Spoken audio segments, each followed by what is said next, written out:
احسان کا بدلہ احسان۔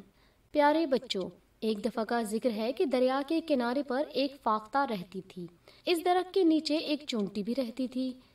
ایک دفعہ چونٹی دریا کے کنارے پر جا رہی تھی کہ پھسل کر دریا میں جا گری اور پانی کا تیز بہاؤ اسے بہا کر لے گیا۔ چونٹی نے باہر نکلنے کی ہر ممکن کوشش کی، وہ پانی میں غوطہ کھانے لگی۔ فاختہ یہ منظر دیکھ رہی تھی۔ اپنے ہمسائے کو اس طرح مصیبت میں گرفتار دیکھ کر اس نے درخت سے ایک پتا کاٹا، اپنی چونچ میں اسے رکھ کر اس جگہ پر پہنچ گئی اور اس نے پتا بالکل چونٹی کے سامنے رکھ دیا۔ تھوڑی سی کوشش کر کے چونٹی پتے پر سوار ہو گئی اور وہ پتا بہتے بہتے کنارے لگ گیا۔ یوں چونٹی باہر نکل آئی اور اس نے فاختہ کا شکریہ ادا کیا۔ اس واقعے کو کچھ ہی عرصہ نہ گزرا تھا کہ ایک دن ایک شکاری شکار کھیلتا ہوا ادھر آ نکلا۔ اس نے فاختہ کو درخت پر بیٹھے دیکھا تو اپنی بندوق کی نالی کا رخ سیدھا فاختہ کی طرف کر کے نشانہ باندھ دیا۔